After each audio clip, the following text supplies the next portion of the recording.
Assalamualaikum. I am Taiba and you are watching your own channel, Audiovisual Books. It's 2nd July 2020. With the editorial and opinion section, I am here. Cry for PIA by Khurram Hussain is our today's opinion. Let's start. Let's get one thing straight. The collapse of PIA did not happen overnight. The minister's public proclamation that 262 out of 800 pilots certified by the Civil Aviation Authority, that is CAA, of Pakistan are carrying fake or suspect licenses was an important trigger for the ban on PIA flights landing in European airports. The larger cause was the failure to meet successive safety management standards. PIA has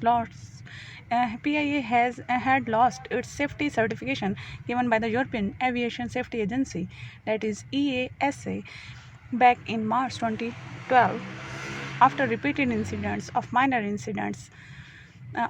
accidents like a tire catching fire during landing or sheer carelessness on the part of the flight or ground crew. But what the aviation minister did on June 24 was tantamount to taking a sledgehammer to an already fragile situation. First, he announced on the floor of the parliament that up to one third of Pakistani pilots possess fake licenses, and then followed this up by releasing a list with their names in the communication sent to the PIA CEO, that is, who had been demanding a list since the announcement was made. He did not say that the pilots in question have fake licenses.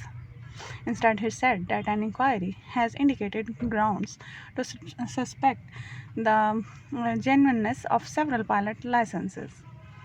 It turns out that the minister does not have evidence that the pilot licenses in question are fake. The language of the letter is significantly watered down compared to the bombast with which the announcement in Parliament was made. What are these indications? What are the grounds to suspect the genuineness of the licenses in question? All this has yet to be established. The letter sent to the PIA CEO did not say that these pilots have fake licenses and should be toughed out. It said that it said only that the pilots mentioned in the attached list should be grounded, while formal proceedings under the relevant civil aviation rules 1994 should be carried out. During these proceedings, the letter continued, appropriate opportunity shall be provided by Civil Aviation Authority to each individual pilot to clarify his or her position.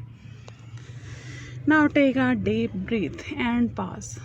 It turns out that the minister does not have evidence that the pilot licenses in question are fake.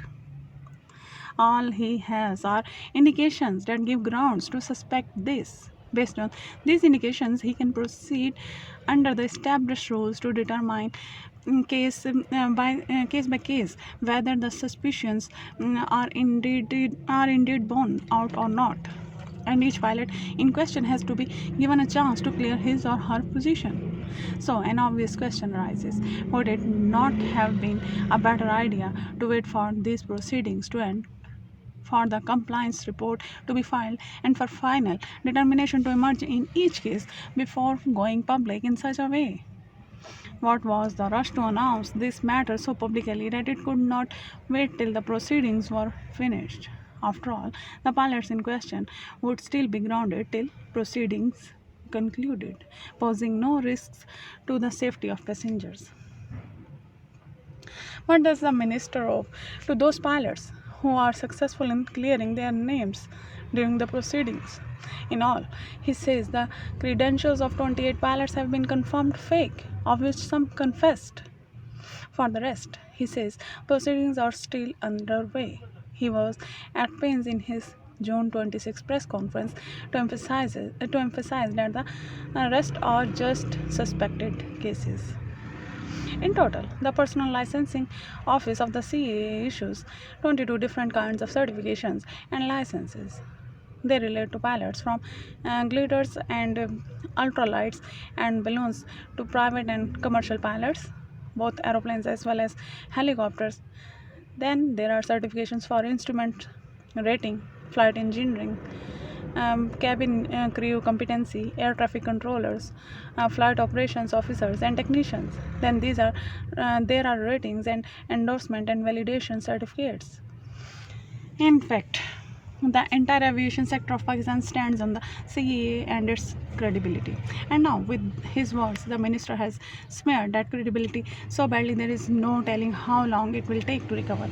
Consider, for example, that EASA in this letter announcing the suspension of PIA flights from European airports pointed specifically to the minister's statement of June 24 as the reason for the suspension of flights operations. The other issues, primarily the failure to implement all elements of a safety management system, all required months in which to be addressed as per the timelines given in EASA's own letter. None of this is rocket science.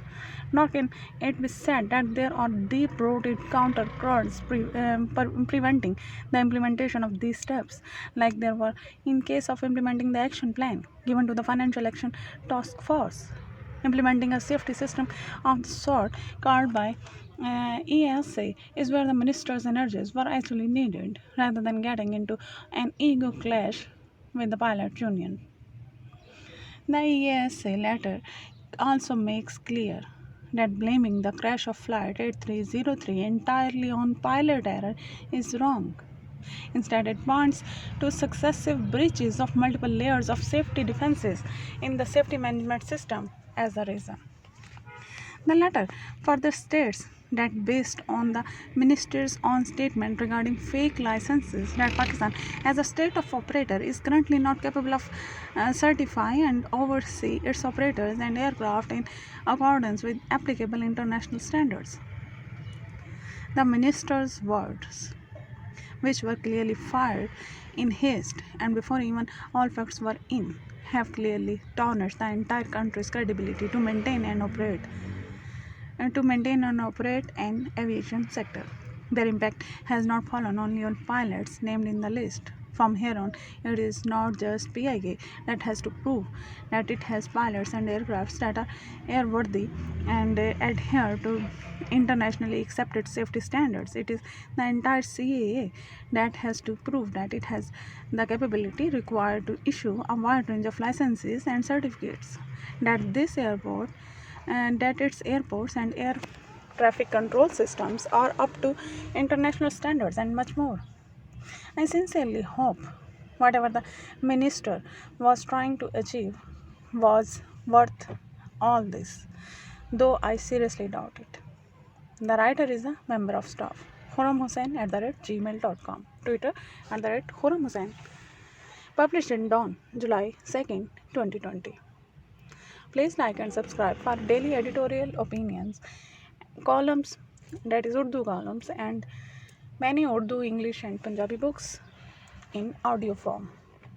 Thank you very much for listening. Thank you.